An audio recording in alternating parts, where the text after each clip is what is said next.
Vai começar aqui a nossa primeira live, né? Da série que a gente está lançando chamada Agroflorestas Brasileiras, tá? Então, nesse intuito de somar com a galera que está fazendo lives, né? Aqui no Instagram, então a gente pensou em convidar sítios, empresas que estão trabalhando com sistemas agroflorestais, tá bom? Para poder trazer para a gente as suas experiências, como é que eles começaram, né? Como é que eles estão trabalhando, né? Quais são as dificuldades que eles tiveram quando começaram, o que é que eles estão plantando, por que eles estão plantando isso na região que eles estão trabalhando, tudo bem? E aí o convidado, né, dessa semana, né, dessa quinta-feira, é o pessoal da Renature, né, é uma empresa holandesa, mas que está trabalhando com sistemas agroflorestais, né, com agricultura regenerativa aqui no Brasil também. E aí a gente vai conhecer um pouco da história de como é que surgiu essa empresa e também ver como é que a gente pode, né, tá um pouco baixo o áudio, tá? Como é que a gente pode tá empreendendo também dentro desse ramo, né? E aí, quando terminar essa live às 8 horas, né, já está programada a publicação que vai trazer para a gente as próximas 4 lives que vão acontecer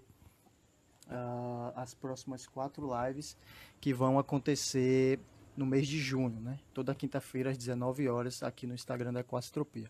Então, eu sou Alexandre Caíque, né? Eu sou idealizador da Equacentropia, né? Nós somos uma startup que busca trabalhar com a agricultura sintrópica, não só com a agricultura sintrópica, mas com outros tipos de agricultura que podem estar regenerando o planeta e produzindo alimento, né? Como a agroecologia, né? A ciência, a agroecologia, e com a agricultura orgânica também, tá bom? Eu vou convidar aqui o Felipe, tá, da Renature, para a gente poder começar essa conversa. Eu acho que talvez quem esteja com áudio baixo é porque está um pouco baixo o celular. Deixa eu convidar aqui.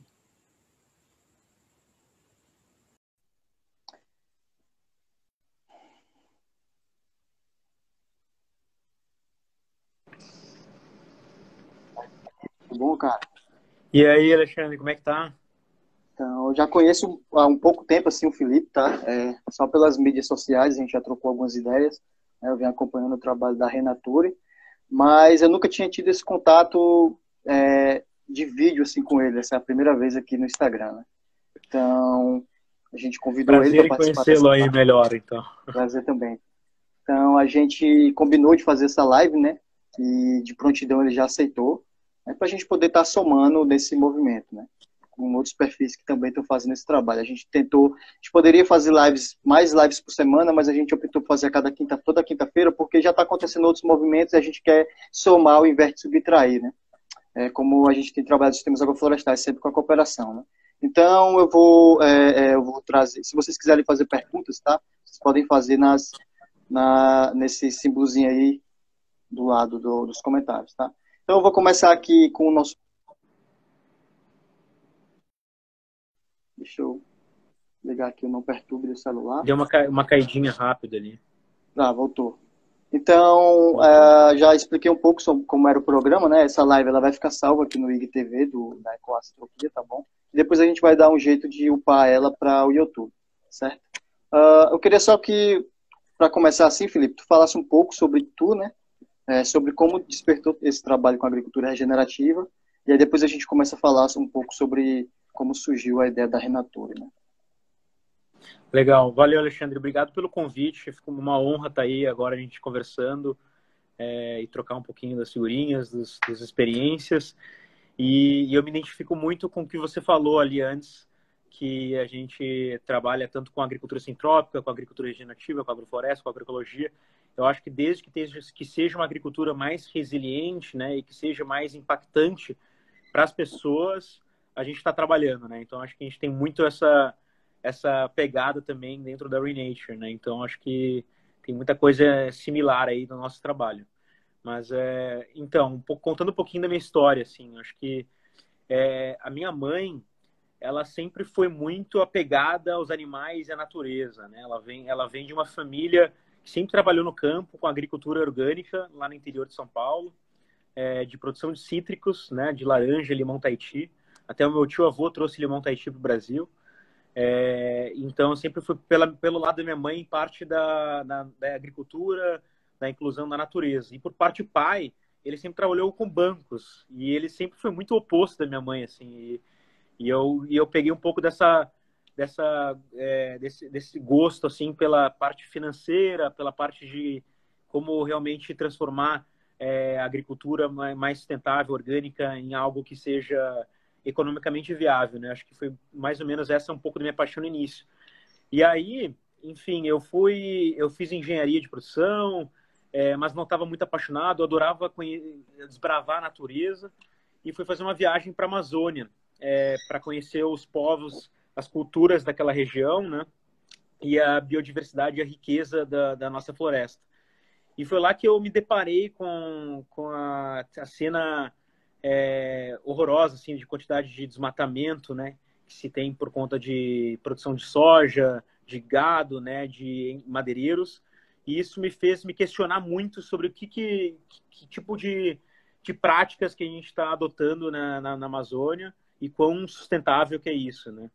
E aí eu voltei para casa pensando muito sobre isso, decidi mudar minha vida inteira, assim, para me dedicar a procurar fórmulas mais inteligentes de conduzir a agricultura de forma que preserve as florestas. E foi aí que eu embarquei nessa jornada, né, de agrofloresta. Passei um tempo com o Namastê, aprendendo, passei um tempo depois com o Ash, lá na fazenda dele, 5 meses morando lá, fazendo pesquisa sobre resiliência de água nas fazendas dele. E aí eu fiquei apaixonado por esse mundo, né? E quis pensar em como eu poderia servir a esse propósito, né? Mas eu adoro botar a mão na enxada, plantar, mas eu não sou a pessoa que vou ficar no campo plantando. Eu sou uma pessoa que eu quero conectar essas pessoas que estão no campo plantando, que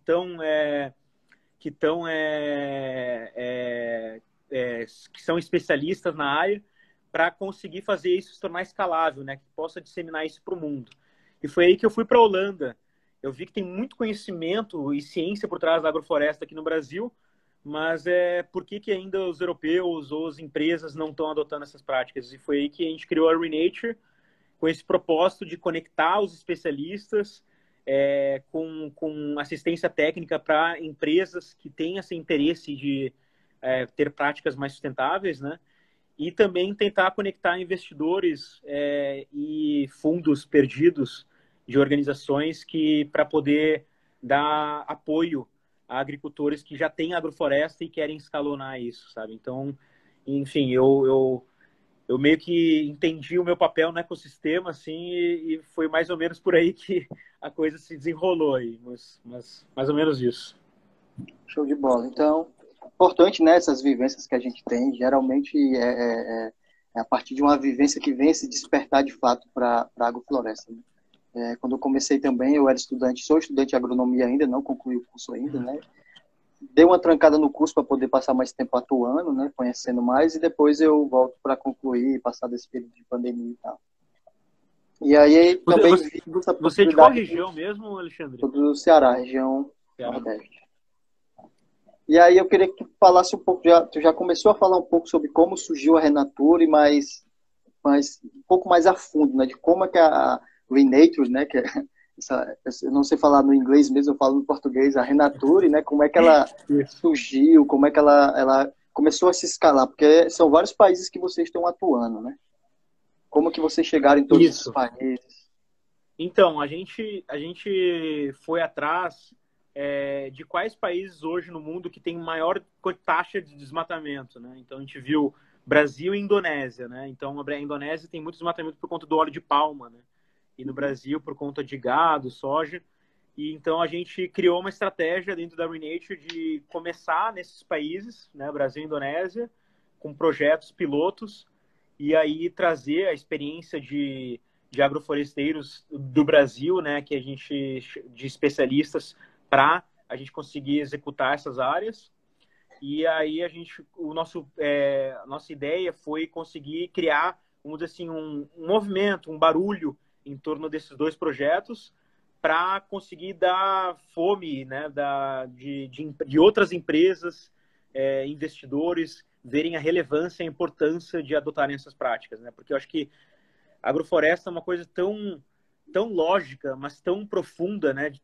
Mas por que ainda não está sendo adotado, né, em todos todos os países e empresas, né? Então, às vezes, quando eu vou fazer uma palestra sobre agrofloresta, as pessoas perguntam, pô, por que a Nestlé não está fazendo isso? E eu falo, porque eles não sabem que essa tecnologia realmente é a solução, né? Então, enfim, eu acho que a gente começou com foco no Brasil e na Indonésia e agora a gente está começando alguns projetos legais também com comunidades, mais de 2.000 agricultores na região de Quênia, na África, com produção de aloe vera consorciada, né, em SAF.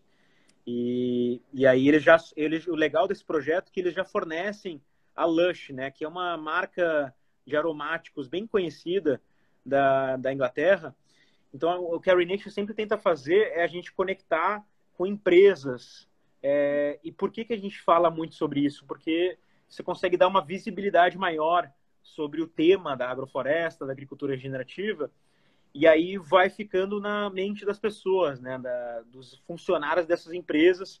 Poxa vida, eu estou vendo que está acontecendo a agrofloresta, não sei o quê, e isso vai empurrando a agenda para entidades de governo, empresas, a verem a importância, a adotarem essas práticas, né? Então, a Renature, ela meio que foca na execução de projetos voltados para esses commodities que mais causam desmatamento no mundo, né? Então, óleo de palma, sistema silvopastoril para gado, né?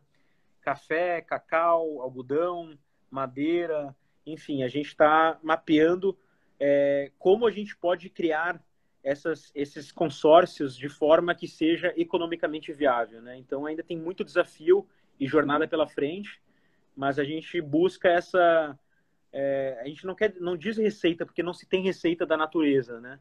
Não tem como vamos dizer assim, criar um pacote para a solução, mas a gente tenta pelo menos chegar o mais próximo possível, né? Uhum. É isso, né? São princípios que são adaptáveis a todas as realidades, a todas as culturas. O interessante de se trabalhar com esse tipo de agricultura é isso. É isso que talvez chame mais atenção para os agrofloresteiros, agroflorestadores, como gostam de ser chamados, né? É que você não tem uma receita, mas que quando você consegue entender esses princípios, você consegue adaptar para qualquer região, qualquer cultura que você queira trabalhar. E isso, o que vai dizer de fato, sua criatividade, como as pessoas falam, né? Então, mas só fala para a gente um pouco sobre o que seria esse termo agricultura regenerativa, né? A gente tem agricultura biodinâmica, agricultura orgânica, agricultura sintrópica agora, sistemas agroflorestais, mas vocês têm trabalhado com, de fato, a agricultura regenerativa, né? O que seria essa agricultura regenerativa? Legal. Não, então, essa pergunta vem muito, né? E eu acho que, assim, vamos dizer, se eu pudesse adotar um nome, desde o início teria sido agricultura sintrópica, né?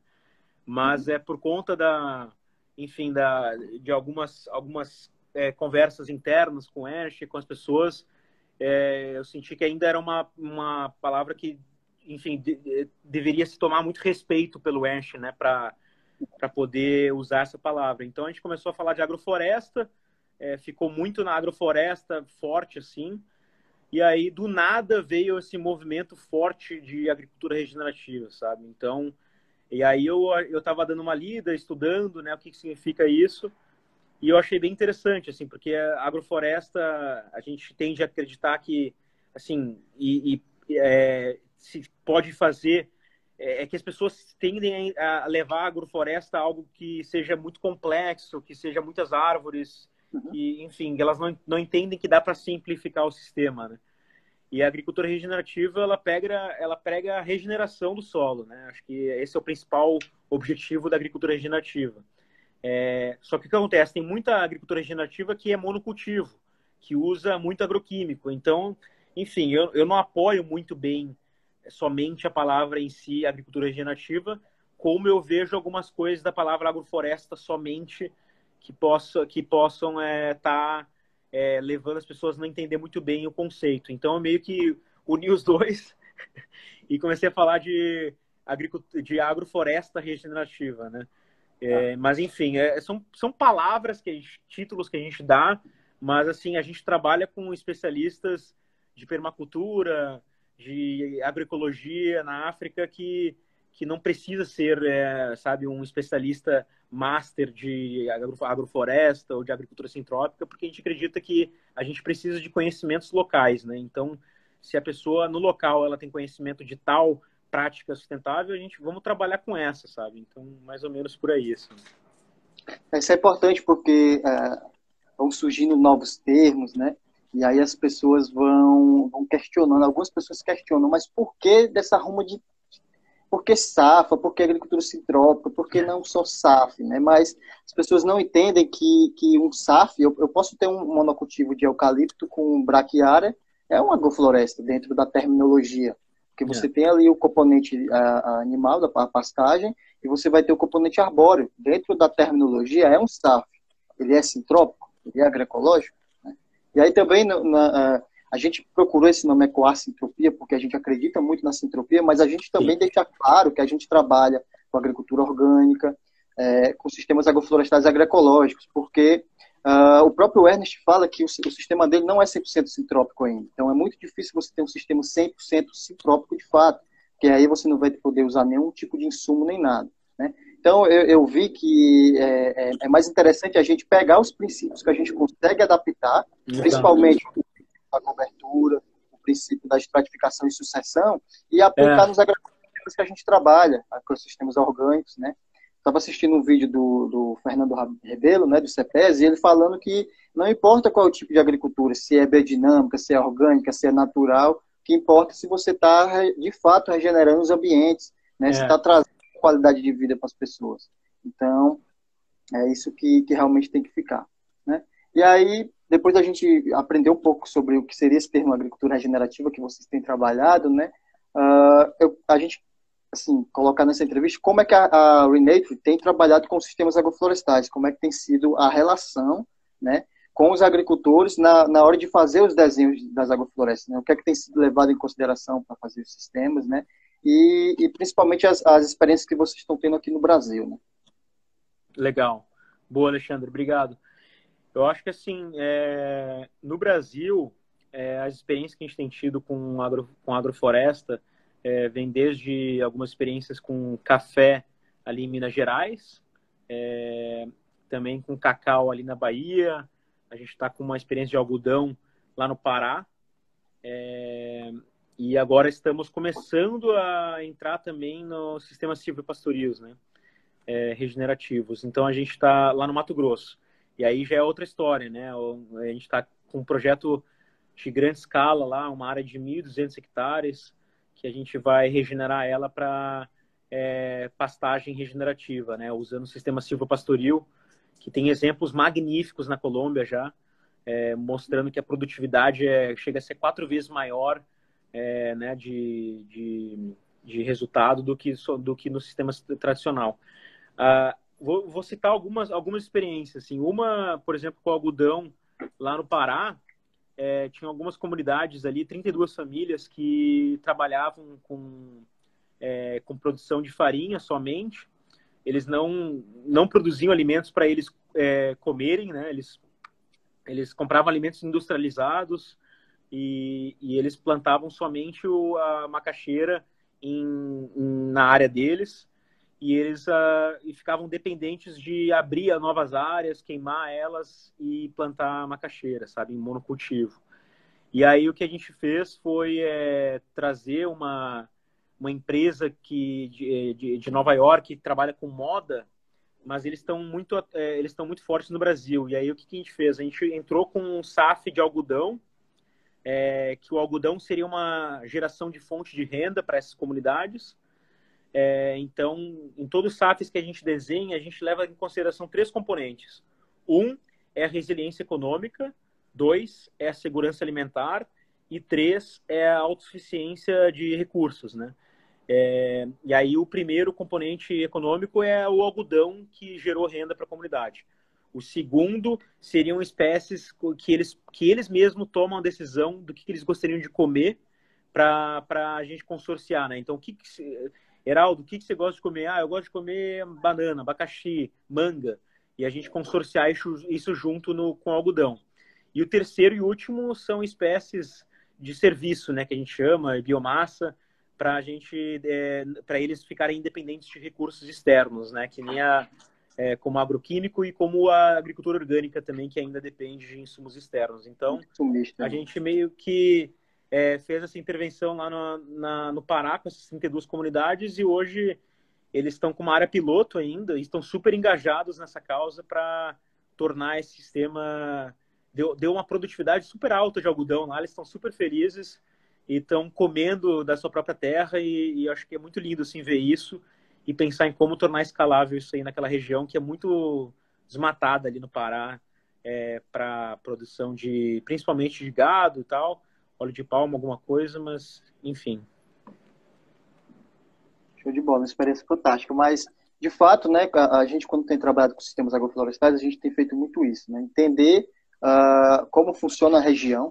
Então, são vários parâmetros que a gente leva em consideração, mas o mercado é um dos parâmetros principais, porque se a gente quer, de fato, transformar a agricultura em algo que seja rentável, né, que a sustentabilidade ela tem que ser economicamente viável também, tem sido mapear o que o mercado, de fato, está absorvendo daquela produção. Então, o que é que a gente vai poder plantar para escoar para o mercado e o que a gente vai poder plantar também para trazer a suficiência alimentar daquela comunidade, o que é que ele já vem trabalhando, né? E aí é interessante porque geralmente esses modelos de sistemas, né, seja ele biodiverso, seja ele regenerativo, qualquer tipo de sistema, ele é altamente escalável, né? Pelo menos é isso que eu tenho meio que observado. Então, se você monta um projeto para uma área de 200 metros quadrados, essa área pode ser totalmente viável para se transformar em 10 hectares, entendeu? Isso depende muito das culturas que você vai utilizar. Por exemplo, 1 hectare com hortaliças dentro do sistema, onde você vai aproveitar os canteiros 400, 500%, né, fazendo os consórcios com estratificação e sucessão natural, 1 hectare já é muita área para o sistema com hortaliças, né, mas talvez 1 hectare para o sistema com algodão, né, não seja uma área tão grande, né. E é importante a gente também trabalhar com a agricultura de larga escala, né. O Ernest, ele teve essa sacada, né, e hoje ele está trabalhando com agricultores em larga escala, tentando desenvolver máquinas, né, para a agricultura sintrópica de larga escala, porque a gente sabe, né, que os desafios eles são locais, né, mas a gente precisa trabalhar também em escala, para que a gente possa fazer com que a agricultura familiar ela seja altamente produtiva, né, não que ela não seja, mas que a gente possa aproveitar melhor os solos, né, e fazer com que esses alimentos, né, cheguem ao supermercado para que as pessoas comprem, né. Que esse é o intuito, é que a agricultura ela seja economicamente viável, socialmente justa, é importante, e também que seja ambientalmente correta, né? Trabalhando. E também tem a quarta perna, né, que seria culturalmente, né, ter a cultura também envolvida dentro desse processo. Então, quando a gente monta esses projetos, né, trazendo o agricultor para dentro do modelo que vai ser projetado, a gente também traz a cultura dele para esse sistema. Então, além dessa experiência com algodão, você teria outra experiência assim, para falar para a gente? Sim, não, eu achei muito legal. Oi? Vocês têm trabalhado no Nordeste ainda não? No Nordeste, não, ainda não. A gente não tem nenhum trabalho no Nordeste ainda. A gente gostaria de fazer alguma coisa também no Nordeste em algum momento, né? Enfim, a gente pode pensar juntos aí o que a gente pode elaborar. Mas eu achei muito legal o que você falou, acho super importante essa questão de realmente fazer um diagnóstico biológico e social da região, né? Que é o que é muito importante antes de qualquer intervenção, né? De criar consórcios e tal, entender o que tem, já se tem de espécies nativas, o que já se tem de disponibilidade de recursos naquela região, né? Então, quais são as mudas mais disponíveis e tal. E também quais são as necessidades do agricultor, né? Que eu acho que é essencial para qualquer tomada de decisão, o agricultor se envolver e se sentir dono do negócio, né? Acho que não adianta chegar alguém lá, vamos dizer assim, dizendo o que é melhor para ele plantar, não é bem assim, sabe? Acho que é muito mais escutar e poder passar um pouco do que você acha que poderia fazer sentido para o agricultor, entender a realidade dele, e co-desenhar esse sistema juntos, né? Então, acho que essa parte de participativa assim, com a agricultura é essencial para que obtenha o sucesso o projeto, né? E aí, só retomando isso, essa fala também da larga escala e do papel das máquinas e do Encho, acho que é essencial, sabe? A gente está agora conversando com algumas universidades, como a Cambridge University, como a Wageningen, que é aqui da Holanda, para a gente poder buscar quais tecnologias robóticas e, enfim, para que possam estar ajudando a gente a fazer as podas, né, dos sistemas integrados de SAF, e possam estar ajudando no manejo e na colheita, enfim, todo o processo dessa agricultura mais resiliente, né? Então, eu acho que tem muita necessidade dessas máquinas, e os sistemas só vão se tornar replicáveis, escaláveis, se a gente desenhar eles de forma que seja, vamos dizer assim,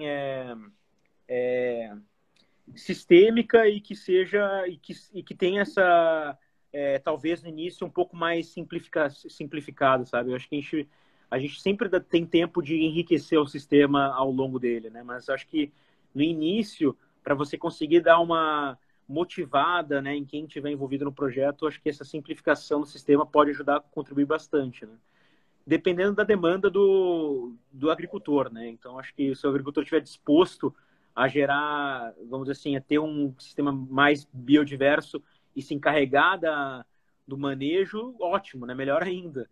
Mas acho que vai depender muito da realidade do contexto local isso, né? Então, citando um outro projeto nosso aqui no Brasil, esse do café, por exemplo, em Minas Gerais, eu acho bem bacana, porque junto com o Eduardo, que é o agricultor local lá na região, a gente está fazendo um SAF ali que já temos 2 hectares, estamos expandindo para 10 até o final desse ano, e aí ele tem uma área de 200 hectares.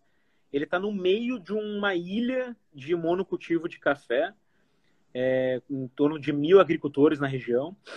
Ainda fica mais próximo da Mata Atlântica do que do Cerrado, o que é melhor para ele, porque o Cerrado Mineiro ali, a gente tá tendo muitas pessoas, até a empresa Nespresso de café, sabe? Eles estão comentando conosco que os agricultores dele de café lá no Cerrado Mineiro estão em dificuldade, né, com a seca, e a agrofloresta traz essa resiliência, né? Traz esse microclima e essa retenção de água no solo para mudar esse cenário, né? Então, mas esse sistema nosso ali em Cariaçu, em Minas Gerais, com café, o interessante é que a gente está fazendo um sistema com café, usando também o mogno africano, macadâmia e banana, né, para a banana sombrear o café no início dos anos, e o mogno para gerar suficiente biomassa para cobrir o solo, e também a macadâmia para gerar valor agregado, uma outra fonte de receita para o agricultor a longo prazo, e usando também o amendoim, que a gente considerou, enfim, uma espécie que possa estar contribuindo para o consórcio também. Então, foi um sistema meio simplificado, mas que está tendo resultados bem bacanas, assim. Ele falou que a colheita foi, assim, nunca deu tanta colheita e a qualidade foi muito boa, assim. Então, ele está querendo realmente entrar no nicho de café especial, né? Ele está em contato com algumas empresas europeias, para poder vender esse café ao preço um premium, para ganhar um prêmio e tal. E eu acho que isso vai cada vez mais valorizando e contando a história da agrofloresta, né? Até o ano passado, não sei se foi esse ano passado, que foi a agricultura sintrópica de café, foi considerado o melhor café do Brasil, né? Então é fantástico ver isso, né? O mundo inteiro, até a gente na Holanda compartilhando comigo isso. Inclusive no dia 25, né, que é a última quinta-feira do próximo mês, a gente vai entrevistar o Williams, que é do Café Recanto dos Tucanos, né? Ele vai contar um pouco dessa história desse café que foi campeão, o café sintrópico, né? A gente, como Ecoar, a gente tem trabalhado aqui com café, né, no Ceará, na região da Serra, tá? Só que não é um café ainda sintrópico.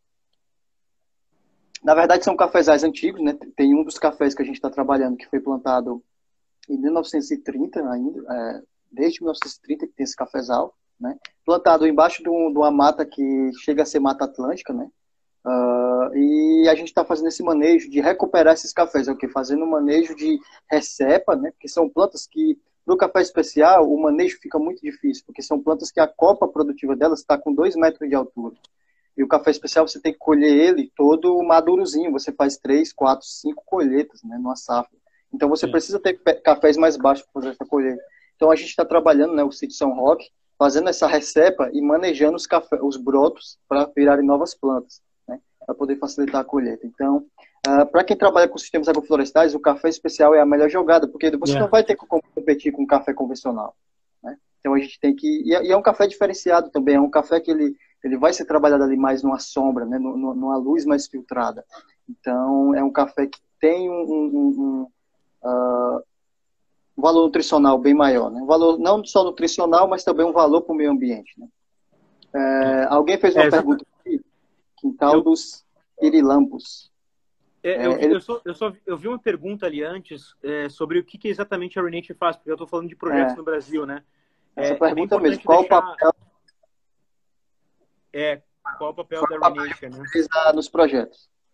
Isso, acho que é bem importante frisar isso, porque a gente, na Renate, a gente não tem, vamos dizer assim, não são nossos projetos, vamos dizer assim, né? A gente traz assistência técnica e a gente coordena o projeto, né? Então, a coordenação dele vem desde procurar acesso a mercado ou conectar com potenciais investidores, financiadores do projeto. Então, a gente faz muito esse papel, assim, de intermediar o agricultor com geração de recursos ou também de assistência técnica, né? Então, o nosso core mesmo da Renate é poder apoiar em assistência técnica e captação de recursos. Aí um projeto, só que a gente também está se aliando a projetos que já estão em andamento de SAFs, né? Então, um exemplo claro disso é o Hudson, lá na Bahia, com um SAF de cacau. Ele tem um sistema, um SAF não, na verdade é um sistema sintrópico de cacau, bem legal. Vale a pena acompanhar ele, Hudson Anauá. A gente vai entrevistar ele também. Ele é muito bom. E aí a gente está fazendo uma parceria com ele para tentar escalonar o sistema dele de cacau ali na região e conseguir captar recursos para ele poder, vamos dizer assim, convidar as comunidades ao entorno dele para replicar esse sistema, né? Então a gente está querendo criar uma escola onde a gente vai criar um centro de educação para agricultores sintrópicos e trazer esse conhecimento para a região, né? Então é mais ou menos essa ideia, e a Renature vai apoiar na busca de captação de recursos e na estruturação, assim, na organização das metodologias de treinamento para os agricultores, né? Que eu acho que seria mais ou menos isso. A gente tem trabalhado muito nessa perspectiva que seria mais ou menos uma pedagogia do exemplo, né? Os agricultores aqui, principalmente no Nordeste, eles só acreditam nas coisas quando eles de fato veem, né? E aí a gente acaba procurando trabalhar mais com os agricultores que estão mais abertos a esse tipo de agricultura, que já trabalham com um pouco mais diferenciado na agricultura, né? E a gente tem montado sistemas, né? Tem manejado, porque o principal do sistema agroflorestal é o manejo de fato, né? Chega a dizer que o desenho e a implantação é 5%, né? 95% do sistema agroflorestal é o manejo, né? É o manejo que vai desenhar aquele sistema que você plantou. E aí, muito trabalhando nessa perspectiva de mostrar que dá certo, montar sistemas, né? Às vezes um pouco menos simplificados, com 7, 8, até 15 culturas, né? Que a gente acha que ainda não é tão complexo no sistema. Eu já fiz sistemas com 30 culturas, né? Dentro da sucessão, mas que eles vêm dando certo e acabam também aplicando nas suas propriedades. Então, isso é muito importante a gente ter essas escolas de agricultura sintrópica, né? Para trabalhar essa pedagogia do exemplo. E o sistema do Hudson ali é fantástico, cara. Já entrei em contato com ele, a gente está organizando só a data que ele vai tá participando aqui da entrevista, porque além disso ele também tem um viveiro, né? Então ele vende também espécies de mudas nativas. Então, ele vai que é muito importante, né? É muito importante essa questão de ter viveiros, assim, porque é muito engraçado, assim, tem muita gente falando que a gente tem que plantar bilhões de árvores no mundo, mas tem realmente mudas para isso, né? E aí eu queria ver contigo, assim, como é que é para ti a tua experiência com as agroflorestas, com os sistemas que vocês têm trabalhado aqui. Queria ouvir um pouquinho de ti também, só para a gente saber o que das tuas experiências que é importante também. Então, cara, aqui no Ceará, né, a gente tem aqui no Ceará a gente tem a oportunidade de trabalhar em 3 diferentes situações, né?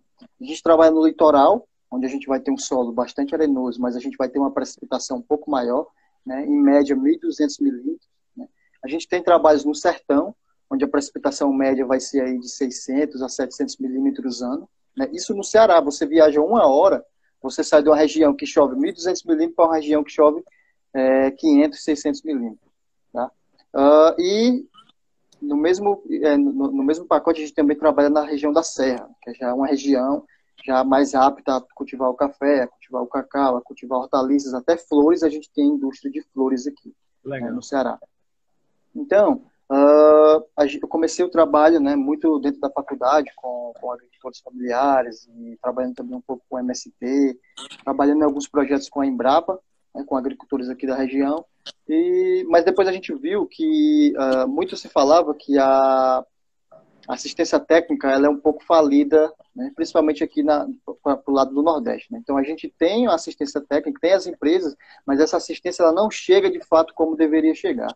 Então, se por convencional a gente viu que a assistência técnica estava difícil, mais ainda seria para se trabalhar uma agroecologia, uma agricultura orgânica, os sistemas agroflorestais. Então, foi aí que a gente decidiu começar a empreender, né? Legal. Eu e um amigo, nós fundamos uma empresa que era de consultoria em agroecologia, né? Eu comecei a me especializar mais em agrofloresta, fiz cursos, comecei a viajar, comecei a estudar mais, e aí eu comecei a, de fato, trabalhar com agrofloresta, foi quando eu criei a Ecoacitropia em dezembro do ano passado, em dezembro de 2019. Então, e aí comecei a rodar com alguns agricultores que eu já conhecia de outras experiências que eu tinha trabalhado, né? Eles começaram a adotar esse tipo de sistema, e aí foi dentro dessa perspectiva que eu te falei, né? Começou a montar sistemas em alguns locais e começaram a dar certo, então a gente começou a chegar em outras regiões, as pessoas começaram a procurar a gente, né? Hoje eu trabalho em 17 cidades aqui do Ceará, então desde a Serra, o Litoral e o Sertão. Então, são diferentes sistemas, né? Tem algumas pessoas que estão acompanhando aqui, por exemplo, tem o Beto, a gente desenhou um sistema para ele lá de sequeira, um sistema que é sem irrigação, né? Onde a gente está trabalhando com frutíferas adaptadas, com cactáceas, com culturas anuais, né? Sistemas que só dão certo se forem implantados agora, no começo do ano, porque é a época da quadra chuvosa, né? Tem sistemas que a gente tem capacidade de irrigar, então podem ser implantados em qualquer época do ano, trabalhar com hortaliças. Tem sistemas que eu tenho trabalhado em meio à mata, entrando só com o extrato baixo, que no caso é o café, que a gente já tem uma mata estabelecida, né? Então, eu acho que eu tive uma oportunidade muito boa de trabalhar aqui no Ceará, porque aqui a gente tem essas 3 situações que eu estou te falando. Eu não preciso viajar para outro estado para trabalhar numa serra, eu não preciso viajar para outro estado para ir para uma praia, né?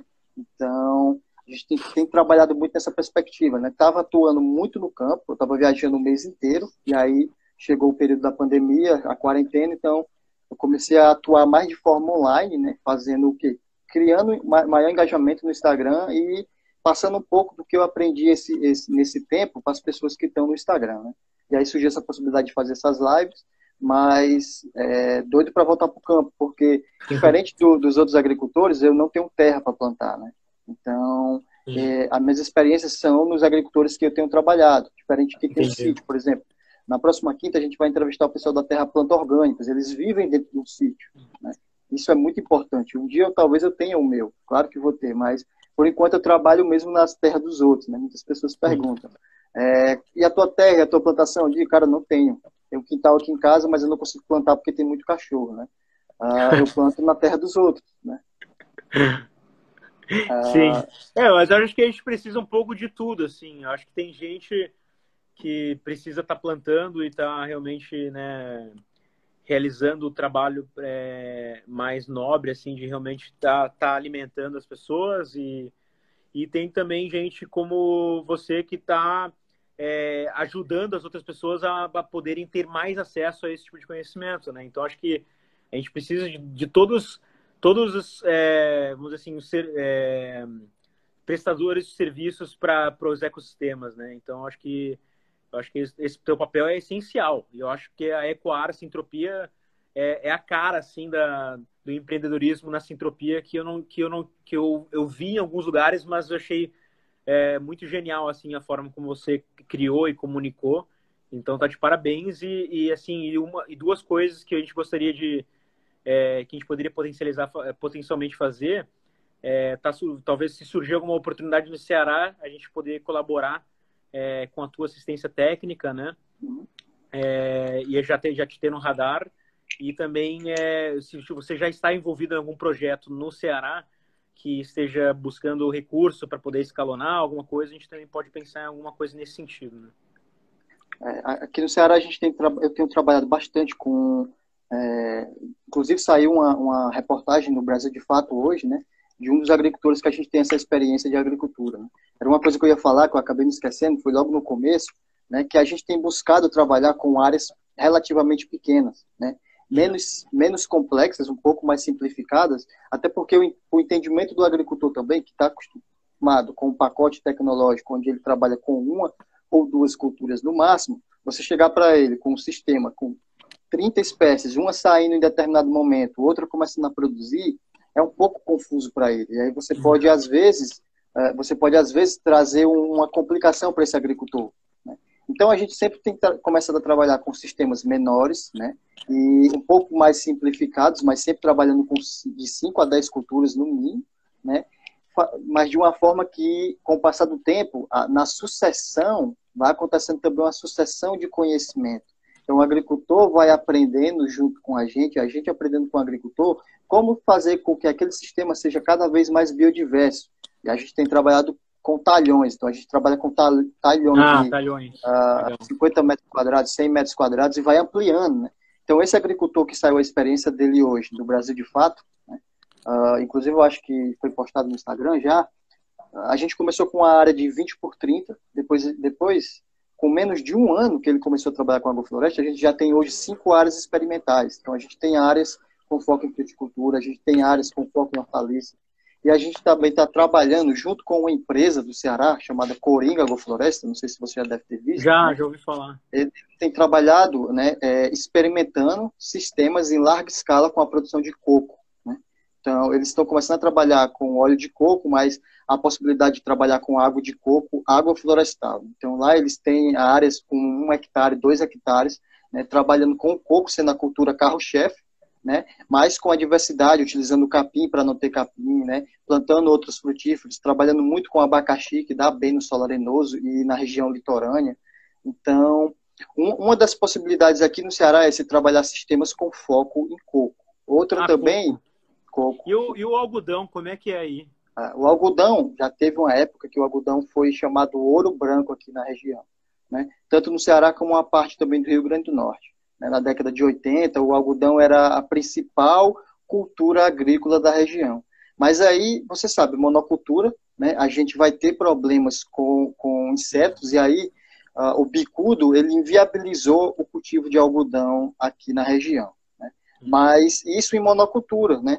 Claro que se a gente trabalhar com sistemas agroflorestais, trabalhar com algodão mocó, trabalhar com espécies de algodão mais adaptadas às nossas condições, não trabalhar também só com algodão branco, mas também trazer o algodão colorido, que a gente consegue produzir roupas fantásticas com algodão colorido, é totalmente viável para a região. A gente está trabalhando com esse tipo de cultura e desenvolvendo projetos para os agricultores desse tipo de cultura, até porque são culturas que os agricultores eles já têm uma certa familiaridade, porque em alguma época da vida deles eles já trabalharam com essa cultura.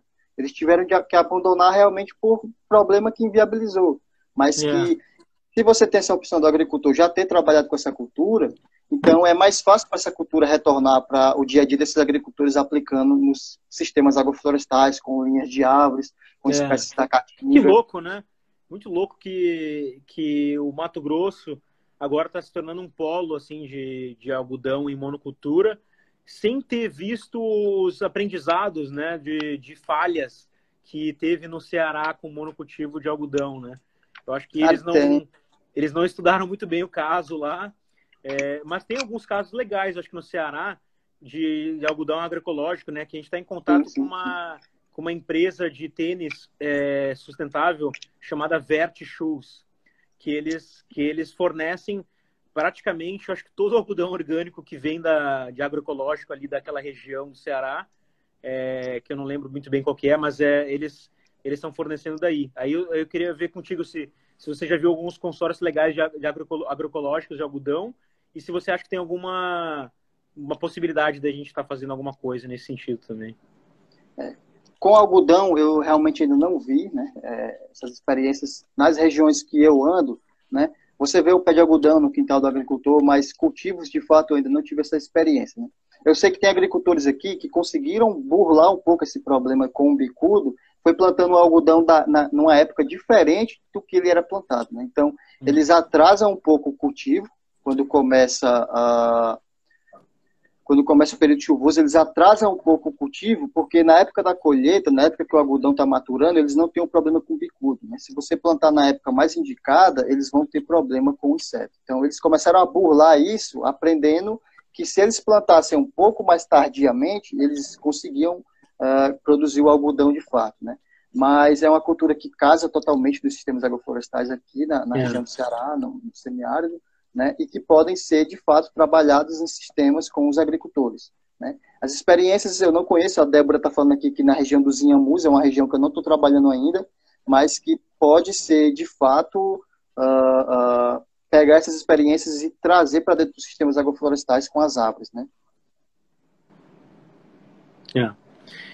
Eu acho que é bem interessante assim, explorar essa possibilidade, porque eu acho que o algodão tem se tornado, vamos dizer assim, muito vilão assim na indústria da moda, né?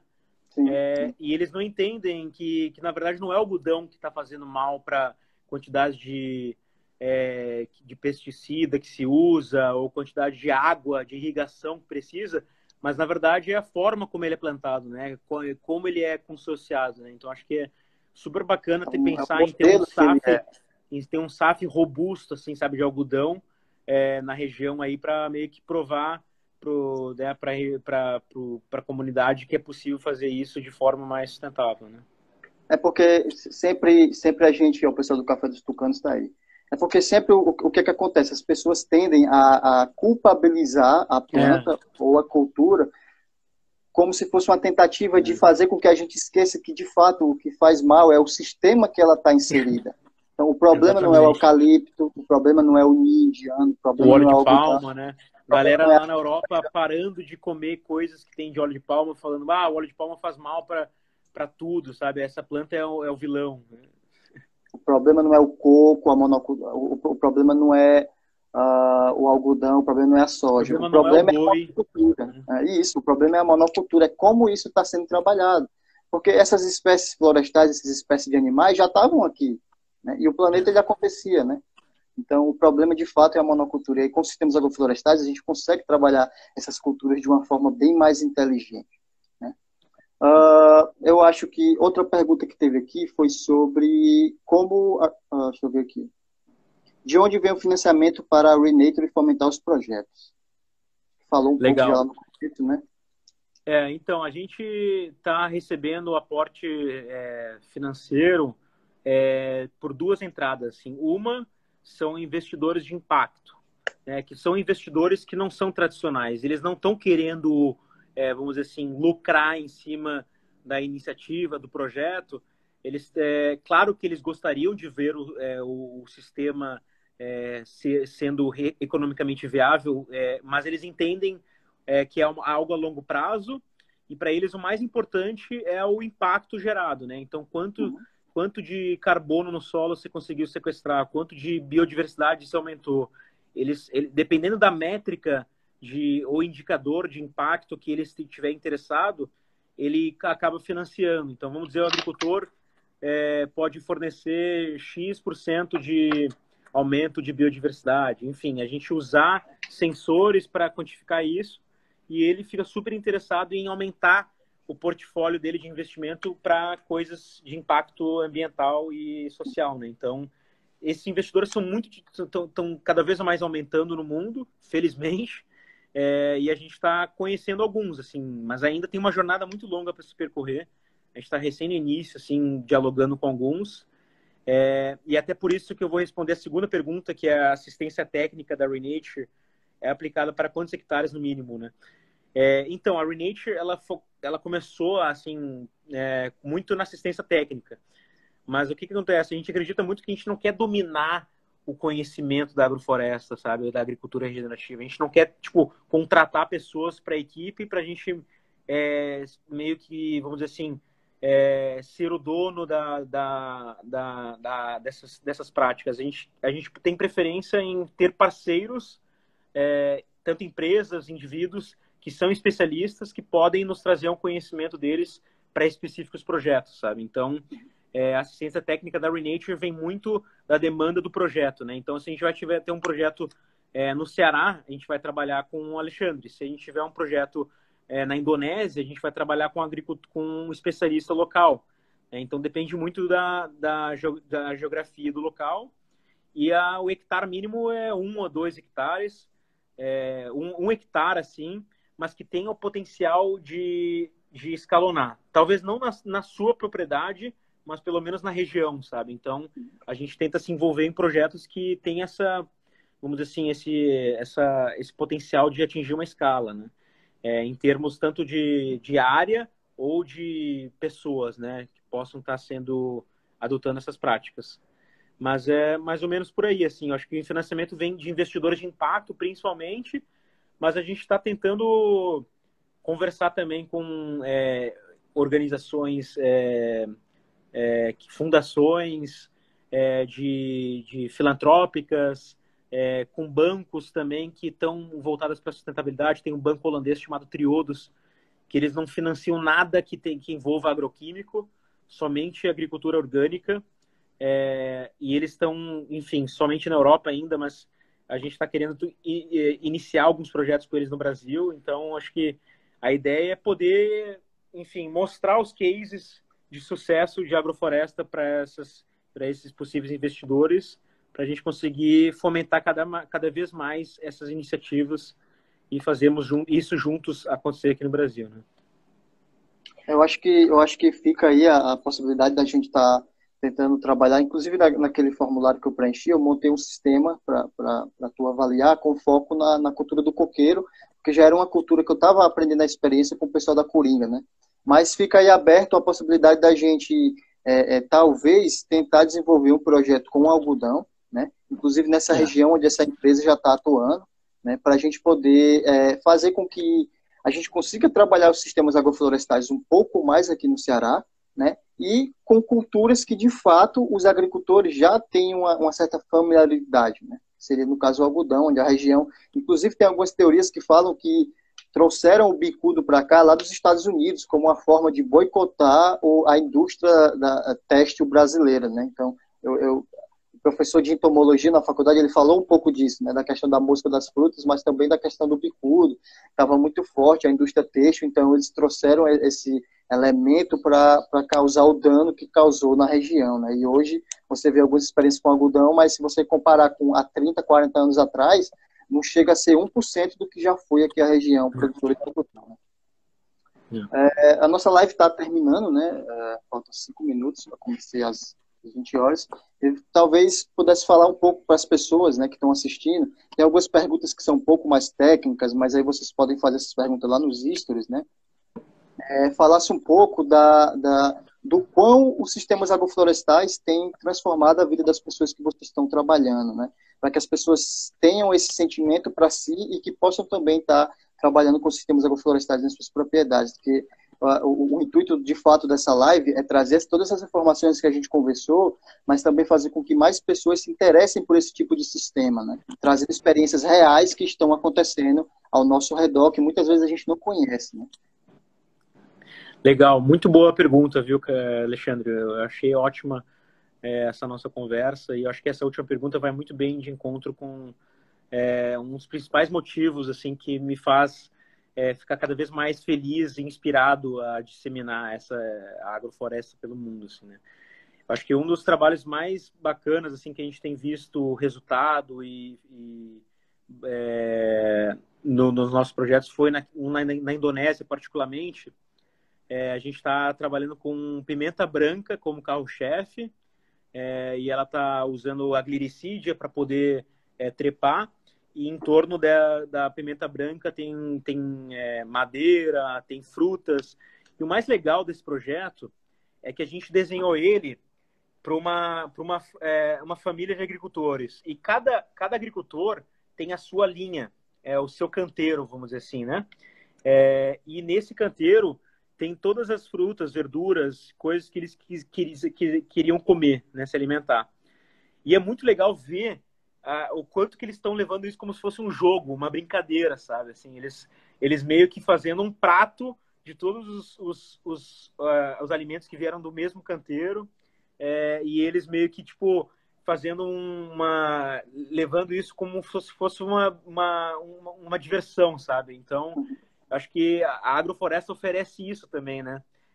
Não é aquela coisa chata e entediante de ser somente uma cultura, né? Mas é algo que traz diversidade, traz engajamento, traz uma perspectiva de futuro, né? E eu acho que isso que é muito poderoso, que a gente fala muito de como traduzir o impacto da agrofloresta, né? Como tentar comunicar isso. Eu acho que uma das fontes mais fortes de impacto na agrofloresta é a inspiração, né? É a motivação. É muito mais divertido trabalhar com a agrofloresta do que com monocultura, com agricultura mais tradicional, né? E isso agora não sou só eu que estou percebendo, nem você, nem as pessoas no nosso movimento, mas também empresas grandes, médias, que estão percebendo que se eles não mudarem as práticas agrícolas deles, eles não vão ter um futuro, né? Então, um exemplo claro disso é a Nespresso, que entrou em contato conosco falando que o café deles, eles não estão interessados em quantidade, em lucratividade, eles estão interessados num café que esteja adaptado à realidade da mudança climática, sabe? Que tenha essa resiliência ecossistêmica, né? Então, enfim, você vê que não é somente nós, mas é que está batendo na porta de todo mundo. Então, esse é o futuro da agricultura e do mundo. E eu agradeço muito aí o seu convite, Alexandre. Fico muito inspirado aí em ver você empreendendo nessa área junto conosco e vamos fazer essa parceria se estender para a gente tornar a agrofloresta cada vez mais disseminada pelo mundo afora juntos. Então, gratidão demais, Felipe, pela participação, né? Muito importante, né? Eu sempre tive essa vontade com o crescimento do Instagram, da Ecoar, né? De fazer, de fato, ecoar a Sintropia, né? Que esse é o propósito desse nome, Ecoar. Uma amiga minha me ajudou a construir esse nome, né? De ecoar o conteúdo, ecoar as experiências, ecoar tudo que a gente possa nessa agricultura que não é nova, mas que está chegando agora nas mídias sociais. Então, utilizar as redes sociais para disseminar esse tipo de conhecimento é muito importante. A gente vê o crescimento das páginas e esse conhecimento está chegando não só para quem trabalha na agricultura, mas para todas as pessoas que diretamente ou indiretamente estão envolvidos com a agricultura, né? Então, tem o Namastê, tem o pessoal da Toca, tem o pessoal do Cessimente, ou o pessoal do Agrocentropia, são perfis grandes e que estão fazendo esse trabalho de fato levar esse conhecimento para as pessoas que não podem estar no campo, mas que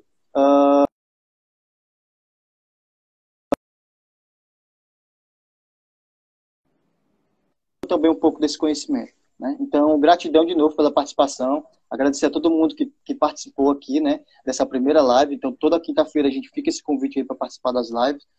Agora, às 20 horas, está saindo uma publicação com as próximas lives do próximo mês, né? E depois vocês poderem deixar o feedback aí para a gente sobre como foi essa primeira live, né? A gente agradece demais e gratidão de novo, Felipe. Muito obrigado. Tchau.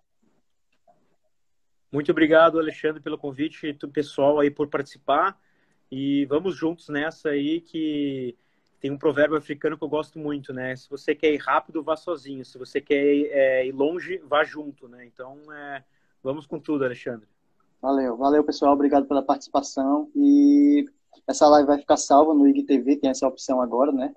E vocês vão poder acompanhar em outros momentos todas as lives que a gente vai estar fazendo. Valeu, obrigado, Felipe. Até mais, pessoal.